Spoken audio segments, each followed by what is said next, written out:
Before we begin, let us know where you're listening from. After the story, rate it from 1 to 10. Now let's start. The sound of a child's laughter changed everything for Bridget Calloway.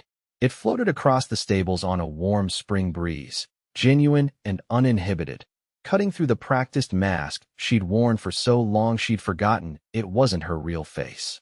She paused, briefcase in hand, dress shoes entirely inappropriate for the dirt path, and felt something shift inside her, like the tumblers of a lock she hadn't known existed. Bridget hadn't planned to visit the riding academy today.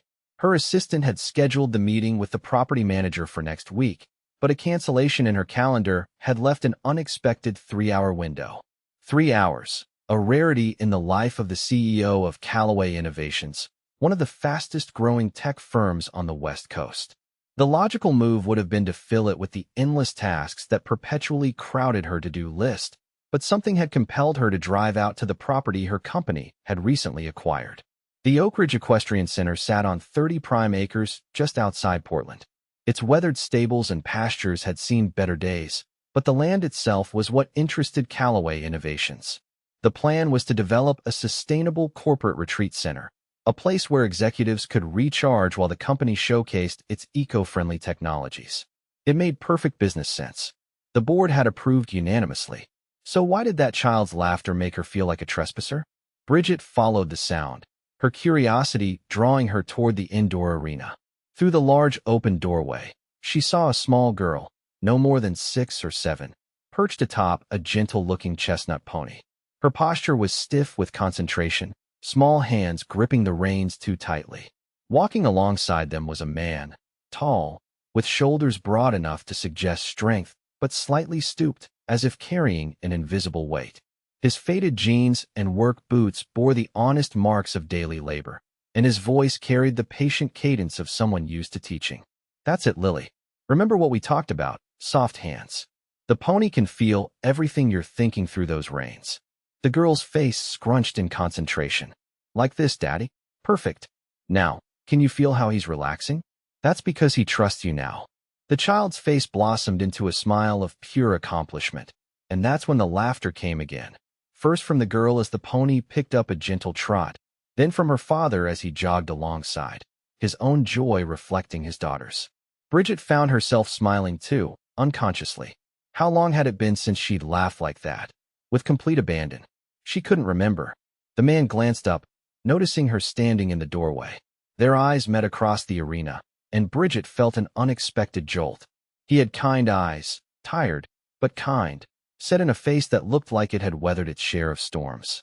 For a brief moment, something passed between them, recognition, perhaps, though they'd never met. Then his attention returned to his daughter as she called out excitedly. Bridget stepped back into the shadows, suddenly feeling like an intruder on something precious. She hadn't come to spy on the current tenants. She'd come to evaluate a business asset. Yet she found herself lingering, watching the riding lesson unfold with an interest that had nothing to do with property values or development potential. Who were they? The riding academy was supposed to vacate within 90 days according to the terms of the sale. Had the property manager mentioned a riding instructor who lived on site? She couldn't recall, and that bothered her. Bridget prided herself on remembering details. As she turned to leave, a voice called out, "Hello there. Can I help you with something?" It was the man, walking toward her while his daughter continued circling the arena on the pony, now supervised by an older woman who had appeared from somewhere. "I'm sorry," Bridget said, composing herself. "I didn't mean to intrude. I'm Bridget Calloway. My company recently acquired this property." Recognition dawned in his eyes, followed by something more complicated. The new owner." He wiped his hand on his jeans before offering it. "Zach Tanner. I run the therapeutic riding program here." His handshake was firm, but not overbearing. Up close, Bridget could see the fatigue lines around his eyes, the silver threading through his dark hair at the temples. He wasn't old, maybe mid-30s like her, but life had clearly left its mark. Therapeutic riding? She hadn't seen anything about that in the property prospectus. For children with special needs, veterans with PTSD, that sort of thing. His eyes held her steadily. "Though I guess that's not going to be continuing much longer, is it?" There was no accusation in his voice, just a resignation that made Bridget inexplicably uncomfortable. Before she could respond, the little girl's voice called out, "Daddy, look, I'm posting." Zach's face transformed as he turned to look at his daughter, pride washing away the weariness. "Great job, Lily. Keep your heels down." He turned back to Bridget. "That's my daughter, Lily. She's not technically a therapy student, just the coach's kid who hangs around too much." His smile was self-deprecating but warm. "She rides beautifully," Bridget said, meaning it.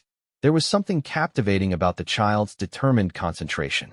"She's just starting out, but she's fearless." Gets that from her mother. A shadow crossed his face. There and gone so quickly Bridget almost missed it. An awkward silence fell between them, filled with unasked questions. Bridget felt compelled to explain herself. "I actually came to look at the property before our development team starts drawing up plans. I didn't expect anyone to be here mid-afternoon on a Tuesday." Well, the school had a teacher in service day. Lily comes with me to work when school's out." He glanced back at his daughter. "We're pretty much here every day, though. I live in the apartment above the stables. Part of the compensation package when I was hired." Another detail the property manager had failed to mention. Someone actually lived here. Someone with a child. Someone who would be displaced when the development began. Before Bridget could formulate a response, her phone buzzed insistently. 3 texts in quick succession, her assistant reminding her about a conference call she couldn't miss. "I'm sorry, I have to take this," she said, already reaching for her phone. Zach nodded, unsurprised. "Of course. It was nice meeting you, Miss Calloway." "Bridget, please." "Bridget." He said her name carefully, like he was testing how it felt. "Good luck with your development. The property has a lot of potential." As he walked back toward his daughter, Bridget felt an unexpected pang of regret. She'd come to inspect a business investment and found herself distracted by a man and his daughter laughing together. A tableau so simple, yet so foreign to her own experience. She answered the call as she walked back to her car, forcing her mind to shift into the familiar lanes of business strategy and corporate politics. By the time she reached the office for her conference call, the image of Zach and Lily Tanner had been filed away in some dusty corner of her mind, or so she told herself. But that night, as she sat alone in her penthouse with its panoramic view of Portland's glittering skyline, their laughter echoed in her memory. What would it be like to find such simple joy in life? To have someone look at you the way Zach looked at his daughter? Questions she had no business asking herself. She had built Calloway Innovations from nothing into a Fortune 500 company in just 8 years. She had everything she'd ever worked for: success, recognition, financial security beyond what her younger self could have imagined. If the cost had been a personal life, well, that had been her choice, hadn't it? Bridget poured herself a glass of wine and opened her laptop to review the preliminary development plans for Oak Ridge. As the architectural renderings loaded on her screen, she found herself wondering where Zach and Lily Tanner would go when the bulldozers arrived. It wasn't her concern. It couldn't be. Business was business, and sentimentality was a luxury she couldn't afford. Yet she couldn't shake the feeling that she was missing something important, something that couldn't be measured in profit margins or stock prices. Across town, in the modest apartment above the Oak Ridge stables, Zach Tanner tucked his daughter into bed. The small space was cluttered but homey, filled with secondhand furniture and Lily's artwork taped to every available surface. "Daddy, who was that lady today?" Lily asked, her eyes already heavy with sleep. Zach smoothed her dark curls away from her forehead. "That was Miss Calloway. Her company bought Oak Ridge. Is she going to be our new boss?" How did he explain corporate acquisition and property development to a 6-year-old? "Not exactly, sweetheart. Remember how I told you we might have to find a new place to live soon? Miss Calloway's company is going to build something different here." Lily's lower lip trembled slightly. "But what about Cinnamon? And all the other horses?" Zach's heart constricted. Cinnamon was the gentle pony Lily had been riding today. "Don't worry about that now. We still have some time, and I promise all the horses will be okay." "Promise. I promise." He leaned down to kiss her forehead, pushing away his own anxiety. Since Emma had died 2 years ago, he'd made countless promises to Lily. Promises about making everything okay. Promises he wasn't always sure he could keep. But he would die trying. "Did you like her?" Lily's question caught him off guard. "Who?" "Miss Calloway. She was pretty." Zach chuckled despite himself. "Time to sleep, matchmaker. School tomorrow." After Lily had fallen asleep, Zach sat at the small kitchen table reviewing the program's finances. The numbers hadn't magically improved since the last time he'd looked. The therapeutic writing program had always operated on a shoestring budget, but Emma had been brilliant at fundraising and grant writing. Without her, they'd been slowly sinking for the past 2 years. In truth, the property sale hadn't surprised him. The owner had been looking to unload it for months. What had surprised him was how quickly it had happened and who the buyer was. Callaway Innovations was known for its cutting-edge sustainable technology and its dynamic CEO, Bridget Calloway, a woman who had appeared on the covers of Fortune and Forbes before the age of 35. Meeting her in person had been unexpected. She wasn't what he'd imagined. There had been something in her eyes when she watched Lily riding, a softness that contradicted her power suit and impossibly perfect appearance. Zach rubbed his tired eyes. It didn't matter what Bridget Calloway was like. In 90 days, he and Lily would need to find a new home, and he would need to find a new job.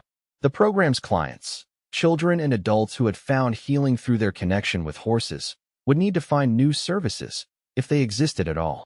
He closed the ledger and looked around the small apartment. It wasn't much, but it had been home. Lily had taken her first steps in this room. Emma had filled these walls with laughter and love before cancer had stolen her away.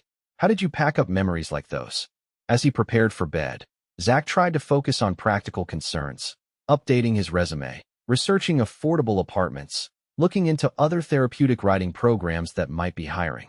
But his mind kept returning to Bridget Calloway standing in the arena doorway, her composed exterior briefly cracking as she watched Lily laugh.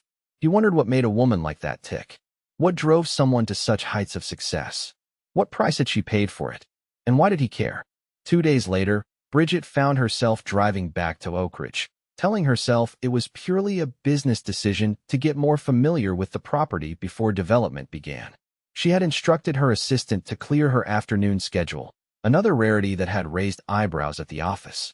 As she pulled into the gravel parking area, she noticed significantly more activity than during her first visit. Cars filled the small lot, and she could hear voices and movement from the direction of the indoor arena. Following the sounds, she discovered what appeared to be a therapy session in progress. About 8 children of varying ages, some with visible disabilities, were engaged in different activities with horses. Some rode with volunteers walking alongside them, while others groomed ponies or participated in games involving the animals. The atmosphere was one of focused joy. A girl with Down syndrome beamed with accomplishment as she guided her mount through a series of cones. A boy who appeared to be on the autism spectrum was rhythmically brushing a patient gray horse, his usually tense body relaxed and present in the task. And there was Zach, moving between groups, offering guidance, encouragement, and the occasional joke that elicited giggles from the children. He worked with natural ease, his rapport with both the children and the animals evident in every interaction. It's something special, isn't it?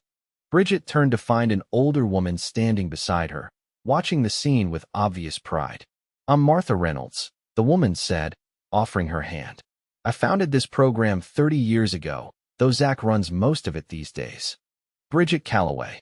She shook the woman's hand, waiting for the usual reaction her name typically evoked.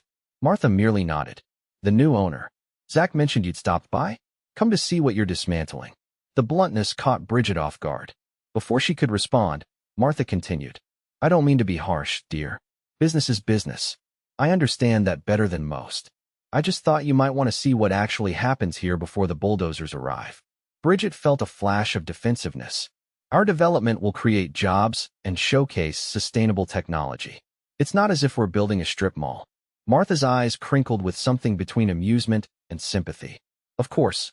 Very noble. But tell me, what will happen to Tyler over there?" She nodded toward a thin boy of about 10 who sat tall in the saddle, his face a study in concentration as he guided his horse through a pattern. "Tyler has severe anxiety and PTSD from an abusive home situation. When he started here, he couldn't make eye contact or speak above a whisper. Now look at him." Bridget watched as the boy completed his pattern and broke into a triumphant smile, exchanging a high five with his sidewalker.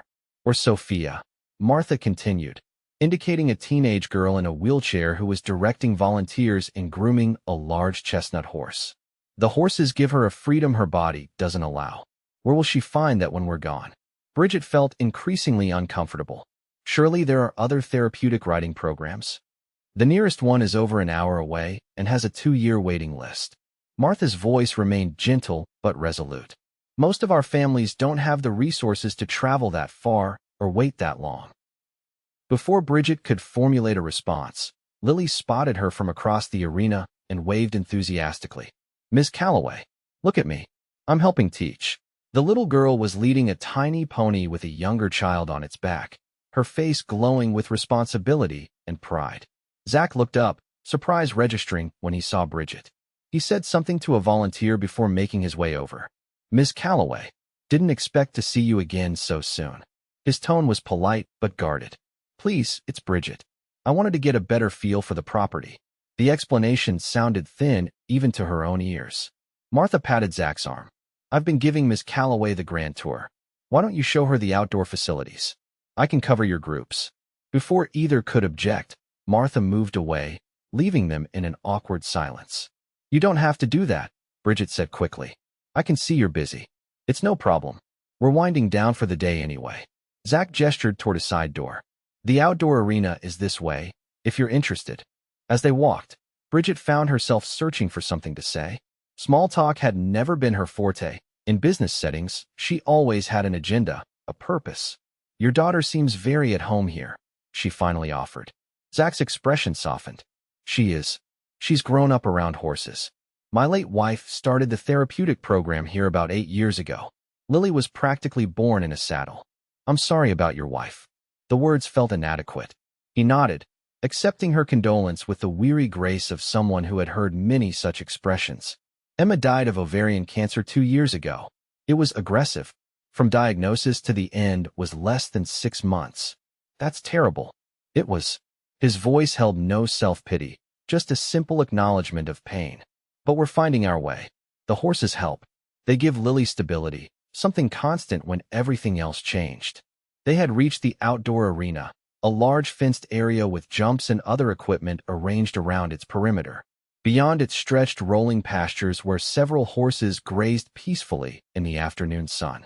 "This is where we hold our summer camps and more advanced riding lessons," Zach explained, visibly more comfortable discussing the facility than his personal loss. "The boarding clients use it too. Their fees help subsidize the therapy program." "It's beautiful," Bridget said, meaning it. The setting was idyllic, the kind of place that exuded peace. "How many clients does the therapy program serve?" "About 40 families regularly, plus we partner with the VA hospital for veterans sessions twice a month." Pride crept into his voice. "We operate on grants, donations, and a sliding scale fee structure. No one's turned away for inability to pay." Bridget absorbed this information, mentally calculating what it would take to relocate such a program. The numbers weren't pretty. "And you live on site?" she asked. "In the apartment above the main stable. It's part of my compensation, which is good because the salary certainly isn't getting me a mansion anytime soon." He smiled to take any sting from the words. "It works for us, though. Lily loves being close to the horses, and I can respond quickly if there's an emergency with any of the animals." An uncomfortable thought struck Bridget. "When did you learn about the property sale?" Zach hesitated before answering. "Officially? About 3 weeks ago, but we've known it was a possibility for months. The owner made it clear he was looking to sell after his wife died. They used to be involved with the program years ago. And you were given 90 days to vacate?" "That's right." His gaze was direct, without accusation, but unflinching. "Not a lot of time to relocate 28 horses and find housing we can afford, but we'll manage. We always do." Something in his quiet dignity touched Bridget in a place she'd thought long dormant. Before she could respond, a small tornado in the form of Lily Tanner came rushing around the corner of the barn. "Daddy, Mrs. Reynolds says I can help feed tonight if I finish my homework first." She skidded to a stop when she noticed Bridget. "Oh, hello, Miss Calloway. Are you going to ride a horse?" Bridget couldn't help smiling at the child's enthusiasm. "Not today. I'm afraid I'm not dressed for it." She gestured to her tailored pantsuit and heels. Lily considered this seriously. "You could borrow my boots. They might be too small, though." "Thank you for the offer, but I think I'll just watch today." "That's okay. Watching is good too. Daddy says you learn a lot from watching." Lily turned her attention back to her father. "Can Miss Calloway stay for dinner? We're having spaghetti." Zach looked mortified. Lily, Miss Calloway is very busy. She has important things to do. More important than spaghetti? Lily looked genuinely confused by the concept. Bridget surprised herself by laughing. She has a point. Spaghetti is pretty important. See, Daddy? She thinks so too. Zach ran a hand through his hair, clearly flustered. I'm sure Miss Calloway has other plans, Lily. The truth was, Bridget's plans for the evening involved reviewing quarterly reports in her empty apartment. The prospect of spaghetti with this small family suddenly seemed far more appealing, which was precisely why she should refuse. Getting personally involved with the current tenants could only complicate the development process. Actually, I should be getting back to the office, she said, reaching for her professional demeanor like armor. But thank you for the invitation, Lily. It was very kind. The little girl's face fell slightly, but she recovered quickly. Maybe next time. We have spaghetti a lot. Maybe next time, Bridget echoed, though she knew there shouldn't be a next time. As she prepared to leave, Zach walked her to her car. The silence between them felt charged with unspoken questions. Thank you for the tour, she said formally as they reached her Tesla. Zach nodded. Anytime. If you have more questions about the property, just let me know. Bridget hesitated, one hand on the car door. Mr. Tanner, Zach, I want you to know that I wasn't aware of the therapeutic program when we purchased the property. It wasn't mentioned in any of the materials. I'm not surprised. The owner was more interested in selling than in what happened afterward. There was no bitterness in his voice, just acceptance. Still, Bridget stopped, unsure what she was trying to say. That she was sorry? That wasn't entirely true. The development made good business sense. That she wished things were different? That veered dangerously close to sentimentality. Zach saved her from having to finish. It's okay, Bridget. Really, life happens. We adapt. As she drove away, Bridget glanced in her rearview mirror. Zach stood where she'd left him, watching her go, while Lily waved enthusiastically beside him. The image stayed with her long after they'd disappeared from view. Back at her office, Bridget found herself distracted during a meeting with her development team. As they discussed timelines and contractors for the Oak Ridge project, her mind kept returning to the children she'd seen in the arena, to Martha's pointed questions, to Zach's quiet resilience in the face of yet another upheaval. Bridget, what do you think? Her project manager's voice pulled her back to the present. The team was looking at her expectantly. I'm sorry, could you repeat that? We were discussing the demolition schedule. The contractor can start as soon as the property is vacated. Early clearing work could begin even sooner. Bridget found herself hesitating.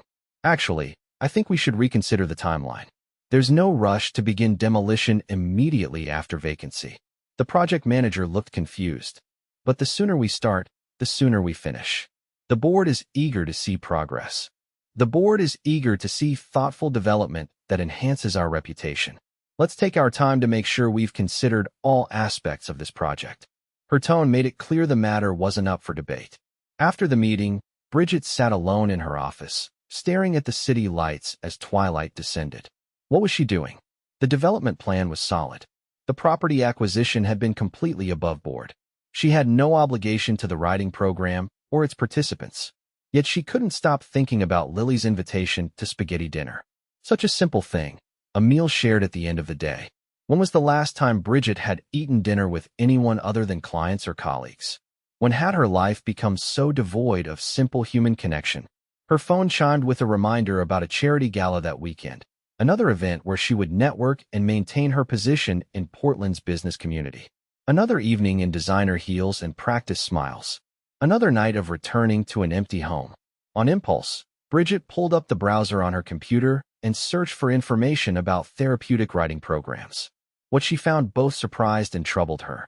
Martha hadn't exaggerated. Such programs were scarce, with long waiting lists. The benefits they provided to participants were extensively documented. Improved physical functioning, enhanced emotional well-being, increased social connection. She dug deeper, researching the costs of establishing and maintaining such programs. The financial requirements were substantial: specially trained horses, adapted equipment, certified instructors, insurance. No wonder there were so few programs available. By the time Bridget left her office that night, a seed of an idea had taken root in her mind. It was probably impractical, almost certainly a distraction from the clear path forward, but she couldn't quite dismiss it. 3 days later, Bridget found herself once again driving to Oak Ridge. This time, she dressed more casually, jeans and a simple blouse, with flat shoes suitable for walking around the property. She told herself it was simply a practical choice for a more thorough inspection of the grounds. When she arrived, the parking lot was empty except for an old pickup truck she recognized as Zach's. It was Saturday morning, apparently not a time when the therapy program operated. She found Zach in the barn, mucking out stalls with practiced efficiency. He looked up in surprise when she appeared in the doorway. "Bridget, wasn't expecting you today. I hope I'm not interrupting." He leaned the pitchfork against the stall door. "Just barn chores. Nothing glamorous." "Where's Lily?" "At a friend's birthday party. One of the few normal kid activities I can still afford." He offered a self-deprecating smile. "What can I do for you?" More questions about the property. Bridget hesitated, suddenly unsure of her purpose. "Actually, I was hoping to learn more about the therapeutic program. How it works, what it requires to operate." Zach's eyebrows rose in surprise. "Planning to add equine therapy to your corporate retreat?" "Just gathering information." She kept her tone professionally neutral. "Is that a problem?" "Not at all. I'm happy to bore you with the details while I finish these stalls." For the next hour, Bridget followed Zach around the barn as he worked and explained the program's operation. She learned about the specially trained horses, the certification requirements for instructors, the various therapeutic approaches used for different conditions. Zach spoke with passion and expertise, his face animated in a way she hadn't seen before. "Most people don't understand that it's not just about putting someone on a horse," he explained as he filled water buckets. "The movement of the horse actually mimics human walking patterns, which helps with neurological development and physical therapy. But beyond that, there's something about the human-animal connection that reaches people when nothing else can." "Like Tyler," Bridget said, remembering the boy Martha had pointed out. Zach's eyes lit up. "Exactly. Tyler wouldn't speak to any therapist when he first came to us, but he would talk to his horse. Started whispering secrets in that horse's ear during grooming sessions. Now he's leading other kids in activities." "And this was your wife's project?" A shadow crossed his face. Emma's vision. She was a physical therapist who grew up riding. She saw the potential and convinced Martha to expand the program. "I was just the horse guy, trained in equine management and riding instruction. Emma brought the therapeutic expertise." "But you've continued it since her death." "Had to. Not just for the kids who depend on it, but for Lily, and for Emma's memory." He paused, then added more quietly, "And for myself, if I'm being honest. Helping these kids and veterans heal, it helps me too." The simple admission touched Bridget deeply. Here was a man who had faced devastating loss, yet channeled his pain into helping others.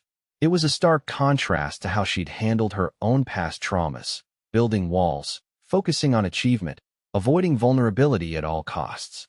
"What will you do when you have to leave Oak Ridge?" she asked, the question that had been nagging at her for days. Zach sighed, putting down the bucket he was filling. "Honestly, I don't know. I've been looking into other facilities that might take some of our horses, other programs that might hire me. The problem is finding a place that's affordable to live nearby. Most riding instructors can't afford Portland housing prices, especially not single parents." "And Lily? How is she handling the uncertainty?" His expression softened at the mention of his daughter. "She's resilient. Kids often are. But she doesn't fully understand yet what it means to leave here. This is the only home she remembers. The horses are her friends. The program participants are like extended family." The weight of what her company's development would displace settled heavily on Bridget's shoulders. It wasn't just a business displacing another business. It was the dismantling of a community, a support system, a home. "Would you like some coffee?" Zach offered, seemingly sensing her discomfort. "I've got a pot brewing in the apartment. Not as fancy as what you're probably used to, but it's hot." Bridget found herself accepting, curious about the home Zach and Lily had made above the stables. As she followed him up the exterior staircase to the apartment, she tried to prepare herself for what she might find. The space was small but surprisingly bright, with windows overlooking the pastures. It was tidier than she had expected for a single father's home, though evidence of Lily was everywhere. Colorful artwork taped to the refrigerator, a small table in the corner covered with crayons and paper, a well-loved stuffed horse propped on the couch. "Sorry for the mess," Zach said, quickly gathering some laundry from a chair to offer her a seat. "Wasn't expecting company." "It's fine. It's..." Bridget searched for the right word. It's homey. Zach laughed. That's a polite way of saying cluttered and small. No, I mean it. It feels lived in. Loved. Unlike her own immaculate penthouse with its designer furniture that no one ever used and its empty refrigerator because she rarely cooked. He poured coffee into mismatched mugs and handed her one with a cartoon horse on it. Lily's favorite, he explained, only used by honored guests. The simple gesture, being deemed worthy of his daughter's special mug, affected Bridget more than it should have. She took a sip to hide her unexpected emotion. So, Zach said, leaning against the counter, now that you've seen our humble abode, are you going to tell me why you're really here on a Saturday morning asking about therapeutic writing? Bridget appreciated his directness. I'm not entirely sure myself, she admitted. I've been thinking about what I saw here, about what will be lost when we develop the property. Having second thoughts about your corporate retreat. No. The answer came automatically, then she hesitated. Maybe. I don't know. Zach studied her over his coffee mug. Must be confusing for someone who always seems so certain. The observation was uncomfortably accurate. I built my company on being decisive. And successful, from what I hear. Callaway Innovations is making quite a name for itself. Bridget was surprised he'd researched her company. You've looked us up? Of course. Wanted to know who was buying our home. His tone held no accusation. Impressive work you're doing with sustainable technology. The solar integration systems, the water conservation innovations. If someone has to develop this property, at least it's a company doing something worthwhile. His genuine appreciation for her company's work caught her off guard. Most people either resented her success or tried to use it for their own advantage. Thank you. That means a lot. They fell into a surprisingly comfortable silence, sipping coffee and looking out at the horses grazing peacefully in the distance. Bridget found herself relaxing in a way she rarely did. The constant hum of business concerns temporarily quieted. Can I ask you something personal? Zach's question broke the silence. You can ask. I might not answer. He smiled at that. Fair enough. What drives you? To work so hard, build such a successful company. It was a question many had asked her over the years, usually in interviews or at networking events. She had a standard answer about passion for innovation and creating sustainable solutions for the future. But something about Zach's straightforward manner made her reach for a more honest response. Security, originally. I grew up with very little. My mother raised me alone, working multiple jobs to keep us afloat. We moved constantly, always one step ahead of eviction notices. She rarely shared these details of her childhood. I promised myself I'd never live that way as an adult. Never be at the mercy of others' decisions. And now, you've clearly achieved security. Bridget considered the question. Now it's about impact, I suppose. Creating technologies that make a difference. Building something lasting. Something with meaning, Zach suggested. Yes. The simple affirmation felt profound. Something with meaning. Before the conversation could continue, the door burst open and Lily exploded into the apartment, her face flushed with excitement and a small gift bag clutched in her hand. Daddy, we had cupcakes and... She stopped abruptly when she noticed Bridget. Her expression shifted to delight. Miss Calloway, did you come for spaghetti after all? Bridget laughed. Not today, I'm afraid. I was just talking with your dad about the riding program. Oh, Lily seemed to consider this explanation. Well, you could still stay for lunch. We're having sandwiches because I'm starving. Birthday cake isn't very filling. Zach shot Bridget an apologetic look. Lily, Miss Calloway probably has plans. Actually, I don't. The word surprised Bridget as much as Zach. But I wouldn't want to impose. You're not imposing if we invite you, Lily explained with impeccable 6-year-old logic. And I'm inviting you. Right, Daddy? Zach's lips twitched with amusement. Right. Consider yourself officially invited to sandwich lunch, Bridget. And so Bridget Calloway, CEO of one of the fastest-growing tech firms on the West Coast, found herself eating peanut butter and jelly sandwiches with Zach and Lily Tanner in their apartment above the stables. Lily chattered enthusiastically about the birthday party, the games they'd played, and the present she'd given her friend. It was a bracelet-making kit because Sarah loves making things for people, Lily explained. Just like I love horses and Daddy loves helping people. And what do you think Miss Calloway loves? Zach asked, giving Bridget a curious glance. Lily considered the question seriously, studying Bridget with an intensity that made her want to squirm. I think she loves making things better, the child finally declared. She looks at things and figures out how to fix them. The simple assessment struck Bridget with unexpected force. Was that how this child saw her? Not as the corporate executive coming to bulldoze their home, but as someone who fixed things? That's a very kind thing to say, Bridget managed, her voice slightly unsteady. It's true though, isn't it? Lily pressed.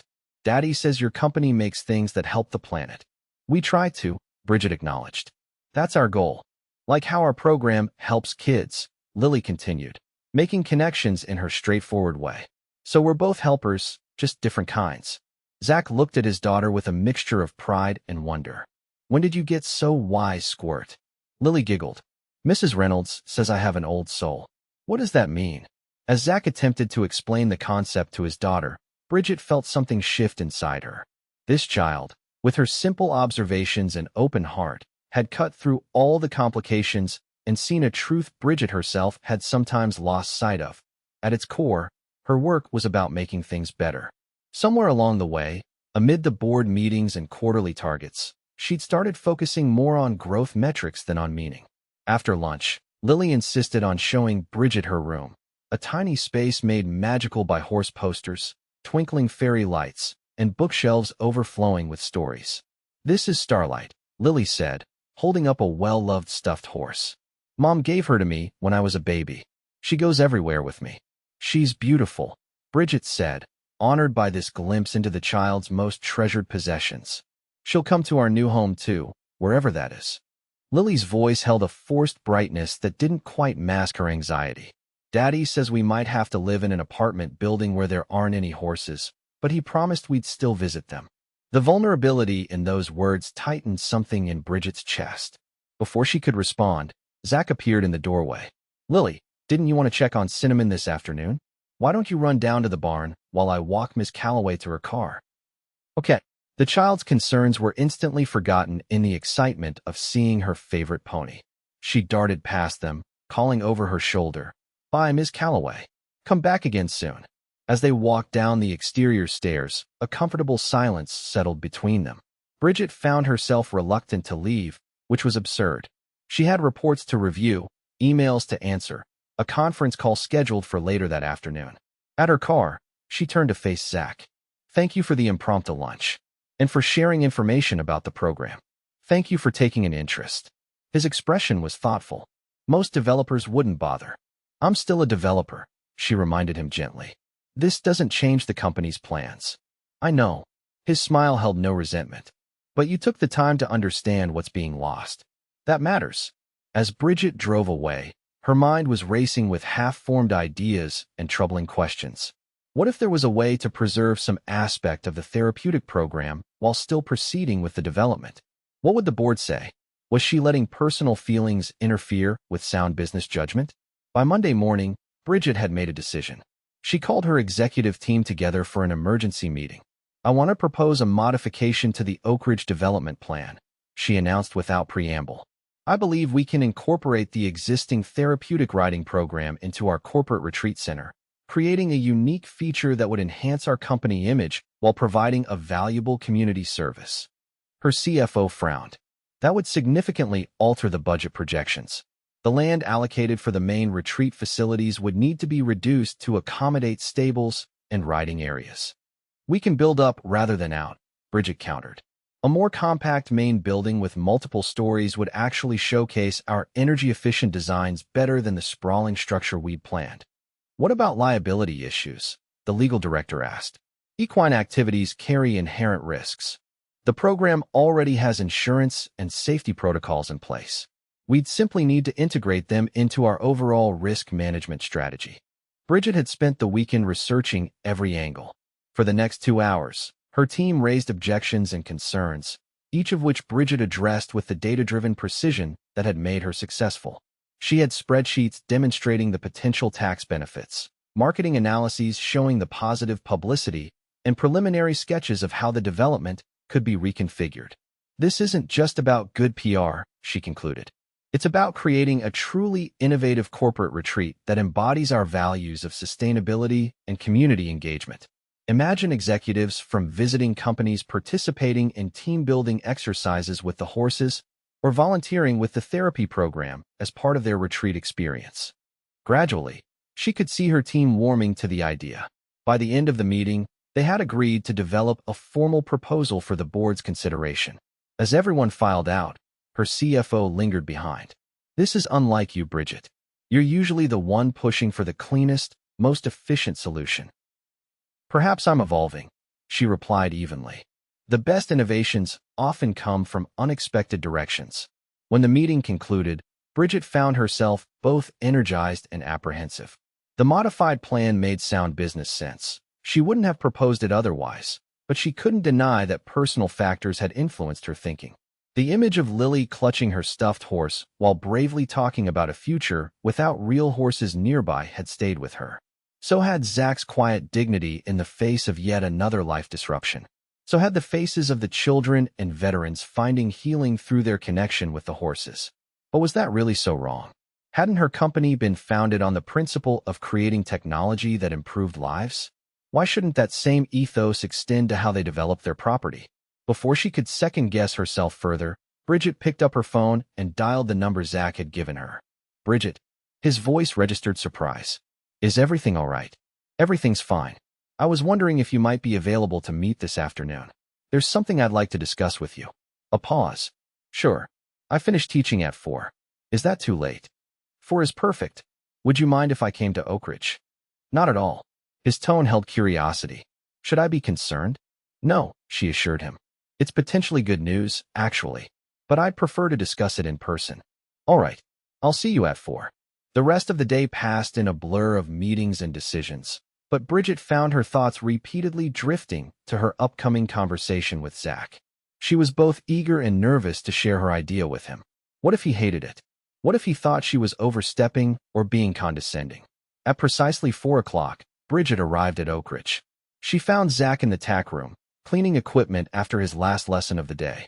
"Right on time," he said with a smile, setting aside a bridle he'd been oiling. "I'm beginning to think punctuality is your superpower." "One of many," she replied with a matching smile. "Though time management has always been more necessity than natural talent." "So, what's this potentially good news you wanted to discuss in person?" Bridget took a deep breath.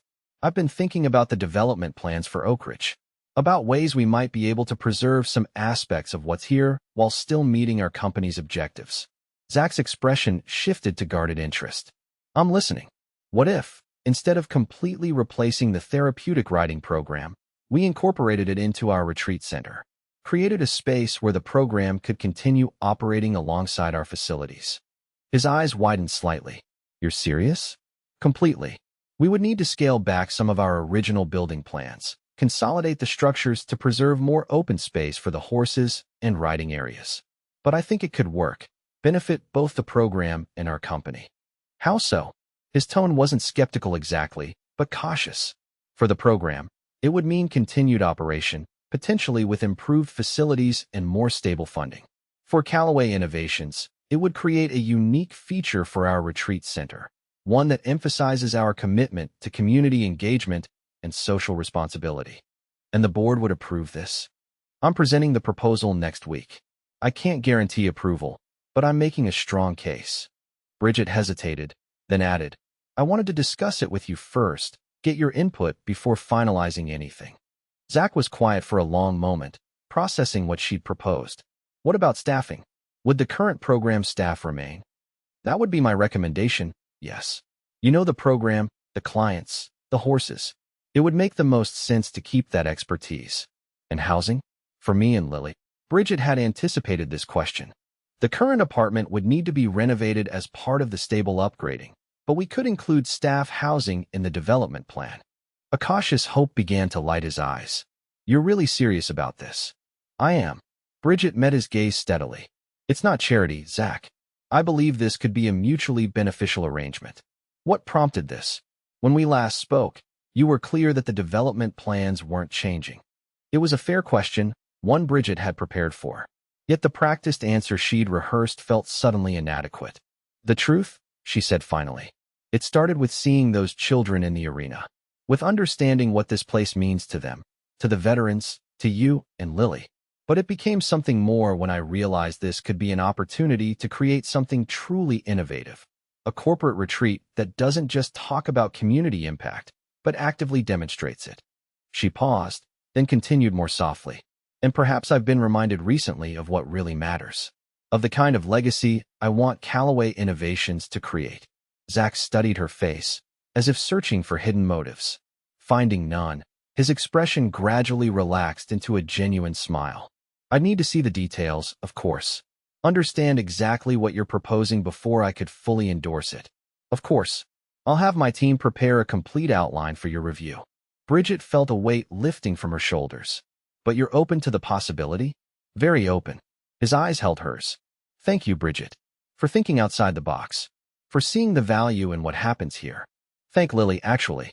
She's the one who pointed out that we're both in the business of making things better, just in different ways. Zach laughed, a warm sound that made Bridget want to hear it again. That sounds like her, cutting through the complications to the heart of things. She's an extraordinary child. She is. Pride and love filled his voice. Would you like to tell her about this idea? She's up at the apartment doing homework. I think she'd be thrilled to hear it from you.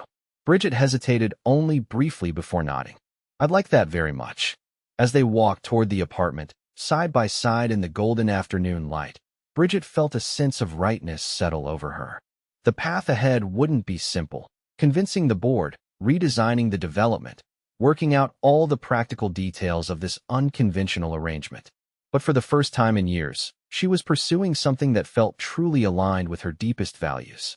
And perhaps, just perhaps, she was opening herself to possibilities beyond the narrow confines of professional success. The way Zach looked at her when she outlined her vision, the genuine connection she felt with Lily, the sense of belonging she experienced in their humble apartment. These were unexpected gifts she hadn't known she was seeking. When they reached the apartment, Lily's delighted squeal at seeing Bridget again was followed by even greater excitement when they explained the potential new plan. The child launched herself at Bridget in an impulsive hug that momentarily stunned the normally reserved CEO. So Cinnamon can stay? And Daddy can keep teaching the kids? And we don't have to move to a place without horses? Lily's questions tumbled out in rapid succession. If the board approves the plan, yes, Bridget confirmed, carefully setting expectations while still nurturing hope. They'll approve it, Lily said with complete confidence. Because it's a good idea and you're the boss. Bridget laughed. I'm one of the bosses. There's a whole board of directors who make the big decisions together. But you're the one with the best ideas, Lily insisted. Daddy says you're brilliant. Bridget glanced at Zach, who looked slightly embarrassed but didn't contradict his daughter. Well, I think your dad is pretty brilliant too, Bridget replied, holding Zach's gaze for a moment longer than necessary. The way he runs the therapeutic program, how he helps so many people, that's true brilliance. The evening stretched on, with Lily insisting Bridget stay for dinner again, this time chicken nuggets rather than spaghetti. As they ate at the small kitchen table, conversation flowing easily between topics serious and silly, Bridget realized she hadn't checked her phone in hours, a near miracle for someone who typically responded to emails within minutes. Even more surprising was that she didn't mind. The constant demands of her position seemed distant compared to the simple pleasure of sharing a meal with Zach and Lily, of being seen not as CEO Bridget Calloway, but simply as Bridget, a person with thoughts and feelings beyond the boardroom. When it was finally time to leave, Lily extracted a promise from Bridget to come back soon, perhaps even for a riding lesson. Zach walked her to her car, the night air cool and fragrant with the scent of hay and horses. She's quite taken with you, he said as they reached the parking area. The feeling is mutual, Bridget admitted. She's remarkable. She is. Zach hesitated, then added, so are you, you know. What you're trying to do with this property, finding a way to preserve the program while still meeting your company's needs. It's not what most executives would consider. Bridget felt a warmth that had nothing to do with the mild evening. I'm not most executives. No, you're definitely not. His voice held admiration and something more, something that made Bridget's heart beat a little faster. For a moment, they stood in comfortable silence, neither quite ready to end the evening. I should warn you, Zach said finally. If the board approves this plan, Lily will expect you to take that riding lesson she mentioned. She's very persistent when she sets her mind to something. I've noticed, Bridget said with a smile. And I think I'd like that. It's been years since I've been on a horse. You ride? He looked surprised. I took lessons as a teenager. One of the few luxuries my mother scraped together money for because I loved it so much. The memory was bittersweet. I had to give it up when college expenses became the priority. Well, it's never too late to rediscover old passions. The words hung between them, laden with potential meaning beyond horseback riding. No, Bridget agreed softly. It's never too late. As she drove back to her penthouse that night, Bridget reflected on the unexpected turn her life had taken since that first visit to Oakridge. She had gone to inspect a business asset and found something much more valuable, a reminder of what truly mattered, of the impact her work could have beyond profit margins and market share. And perhaps, if she was honest with herself, she had found something else too. The possibility of connection, of belonging, of a life not defined solely by professional achievement. The future was uncertain. The board might reject her proposal. The logistics of combining a therapeutic riding program with a corporate retreat center might prove too complicated. Zach might view her only as a business associate, not someone he could ever see in a more personal light. But for the first time in years, Bridget Calloway was excited by uncertainty, by possibilities that couldn't be plotted on a spreadsheet or captured in a business plan. She had heard a child laugh and seen a father's love, and something locked away inside her had begun to stir. Whatever happened next, she knew she was already changed, open to a vision of success that included not just what she built professionally, but the lives she touched along the way. And perhaps, just perhaps, to the prospect of a heart once guarded now learning to love again. Over the next 3 weeks, Bridget threw herself into refining the proposal for the board. She worked closely with her development team to create detailed plans showing how the therapeutic riding program could be integrated into the retreat center. She commissioned architectural renderings, compiled cost analyses, and prepared marketing materials highlighting the unique benefits of this unconventional approach.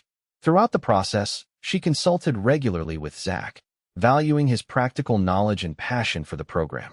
Their meetings, initially formal discussions about facility requirements and operational considerations, gradually evolved into something more personal. Coffee in her office became dinners at quiet restaurants where they talked not just about horses and building designs, but about their lives, their hopes, their histories. Bridget found herself sharing stories she'd told few others, about her mother's struggles to provide for her, about the scholarship that had changed her life, about the mentor who had seen potential in her and given her first real chance in the tech world. Zach, in turn, told her about meeting Emma in college, about their shared dream of creating a program that combined their talents, about the devastating months of her illness and his struggle to rebuild a life for himself and Lily afterward. The hardest part, he confided one evening as they lingered over dessert, is knowing that Lily won't really remember her mother. She was only 4 when Emma died. She talks about her, looks at pictures, but the actual memories are already fading. But she'll know who her mother was through your stories, Bridget said gently. Through the program Emma created, through the values you both share with her. Zach's grateful smile warmed something deep inside her. You always find the heart of things, don't you? Behind the CEO exterior, you're quite the philosopher. Don't tell anyone, she joked. It would ruin my ruthless reputation. But the truth was, she was beginning to care less about that reputation. The woman who had built walls around herself to survive in the corporate world was finding those barriers less necessary, less desirable. The board meeting arrived on a rainy Tuesday in April. Bridget presented her proposal with the confident precision that had defined her leadership style, laying out the business case for what she now called the integrated approach, a development that would showcase Callaway Innovations technology while maintaining the therapeutic riding program as a central feature. This is not just about good publicity, she emphasized as she concluded. It's about creating a corporate retreat that embodies our core values in a tangible way. It's about demonstrating that innovation can enhance communities rather than displace them. It's about building something truly meaningful. The questions were tough, as she had expected. Board members raised concerns about increased costs, liability issues, operational complexities. Bridget addressed each methodically, supported by the extensive research her team had compiled. When the final vote came, it was 7-2 in favor of her modified plan. As the board members filed out, offering congratulations on her persuasive presentation, Bridget felt a surge of elation. She couldn't wait to share the news with Zach and Lily. Without thinking twice, she grabbed her coat and headed for her car, the stack of post-meeting tasks forgotten for once. The rain had intensified by the time she reached Oak Ridge, coming down in sheets that blurred the windshield despite the wiper's best efforts. Bridget barely noticed, her mind racing with plans and possibilities now that the board had approved the integrated development. She found Zach in the indoor arena, working with a teenage boy who sat tall in the saddle despite the braces visible on his legs. Bridget waited quietly by the door, not wanting to interrupt the lesson. She watched as Zach guided the boy through a series of exercises, his encouragement steady and genuine, his focus completely on his student's achievement. When the lesson ended and the boy had been helped from the horse, Zach looked up and noticed her. His face lit with a smile that made Bridget's heart skip. "Bridget, I wasn't expecting you today." He handed the horse's reins to a volunteer and crossed to where she stood. "I came straight from the board meeting." She couldn't contain her smile. "They approved the plan, Zach. 7-2. For a moment he just stared at her, processing the news. Then his face broke into a grin of such pure joy that Bridget felt her breath catch. "You did it," he said, voice filled with wonder. "You actually did it." "We did it," she corrected. "Your input was crucial." Before she could say more, he had closed the distance between them and swept her into an embrace, lifting her feet clear off the ground in his enthusiasm. Bridget found herself laughing, arms wrapped around his shoulders, all professional decorum forgotten in the shared moment of triumph. When he set her down, neither stepped away immediately. Their eyes met, and Bridget saw in his gaze the same swirl of emotions she felt: joy, relief, and something deeper that had been growing between them for weeks. "Thank you," he said softly, "for seeing another way, for fighting for this place." "I think it was fighting for me too, in a way," she admitted. "Reminding me why I started my company in the first place, to make a positive difference, not just a profit." His hands still rested lightly at her waist, and Bridget found herself hyper-aware of their warmth, of the small distance between them, of the way his eyes kept dropping to her lips. "Zach," she began, not entirely sure what she wanted to say. "Dad, Dad." Lily's voice shattered the moment as she came racing into the arena, cheeks flushed with excitement. "Mrs. Reynolds said you were looking for me and—" She stopped abruptly, noticing Bridget. "Ms. Calloway, you came back." Zach and Bridget stepped apart, both slightly flustered. Bridget recovered first, crouching down to Lily's level. "I did come back, and I have some very good news. The board, the people I work with, they said yes to the new plan. The riding program gets to stay." Lily's eyes widened to saucers. "Really? For real?" "For real," Bridget confirmed. "We'll need to make some changes, build some new buildings, but the horses will stay, and your dad will keep teaching, and you won't have to move to a place without horses." The child's squeal of delight echoed through the arena as she threw her arms first around Bridget, then her father. "I knew it. I knew you would fix it." "Well, your dad helped a lot," Bridget said, rising to her feet. "It was a team effort." "This calls for a celebration," Zach declared, one arm still around his daughter's shoulders. "Lily, what do you think? Should we invite Bridget to dinner tonight?" "Yes." The girl bounced with excitement. "And can we have ice cream for dessert?" "I think that can be arranged." Zach looked to Bridget. "What do you say? Can the CEO spare an evening to celebrate with us?" Bridget thought of the emails waiting for responses, the calls to be returned, the meetings to prepare for. None of it seemed important compared to the invitation in Zach's eyes. "The CEO would be delighted," she said, feeling lighter than she had in years. Dinner that night was pizza ordered from Lily's favorite local place, eaten at the small kitchen table with paper plates and easy conversation. Lily dominated the discussion, peppering Bridget with questions about the new buildings, whether Cinnamon would get a bigger stall, if she could help design the new riding arena. "Slow down, Squirt," Zach laughed. "The actual construction won't start for months. There's lots of planning to do first." "But I could help with the planning," Lily insisted. "I know what horses like." "I'm sure you do," Bridget said seriously. "And I promise we'll consult you on important horse matters." Satisfied with this commitment, Lily moved on to her next burning question. "Will you come here more now, since you're not knocking everything down?" Zach looked slightly embarrassed. "Lily, Miss Calloway is very busy with her company. She can't be expected to—" "Actually," Bridget interrupted gently, I expect I'll be here quite often during the development process. And I did promise you a riding lesson, didn't I? Lily's face lit up. You remember. Can we do it soon? I could teach you on Cinnamon. He's very gentle. I'd like that very much. After dinner and the promised ice cream, Lily reluctantly prepared for bed, extracting a promise from Bridget to come back for that riding lesson on Saturday.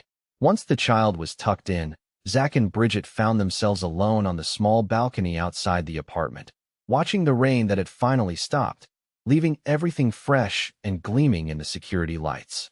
She's going to hold you to that riding lesson, you know, Zach said, leaning against the railing beside her. I'm counting on it. Bridget smiled. Though I may regret it when I can't walk the next day. It's been a very long time. Like riding a bike, they say. Tell that to my muscles. They laughed together, then fell into a comfortable silence. The evening air was cool but not unpleasant, fragrant with the scent of rain-soaked earth and fresh hay. What happens now? Zach asked finally. With the development, I mean. Now we enter the detailed planning phase. Working with architects, contractors, getting permits. It will probably be at least 6 months before any major construction begins. And the program? How will it operate during construction? We'll work in phases. Build the new facilities first, then transition the program over before renovating the existing stables. Zach nodded, clearly relieved. And the apartment? You mentioned it would need to be renovated. It will. But we'll include temporary housing for you and Lily during that phase. Bridget hesitated, then added, the new staff housing will be significantly larger. A proper 2-bedroom home attached to the main stable complex. You've thought of everything, haven't you? I try to. She turned to face him. This is important to me, Zach. Getting it right. He studied her face in the dim light. The project, or something more? The question hung between them, weighted with possibility. Bridget found herself at a crossroads. Retreat to the safety of professional distance, or take a risk on something she hadn't allowed herself to want for a very long time. Both, she said finally, choosing honesty. The project matters. But so do you and Lily. More than I expected. Zach's expression softened. You matter to us too. In case that wasn't obvious from Lily's endless questions about when you'll visit next. Just Lily, Bridget asked, finding a courage she hadn't known she possessed. His smile was gentle but sure. No, not just Lily. He reached out slowly, giving her time to pull away if she wanted, and tucked a strand of hair behind her ear. I've been trying to keep this professional, to not complicate the project with personal feelings.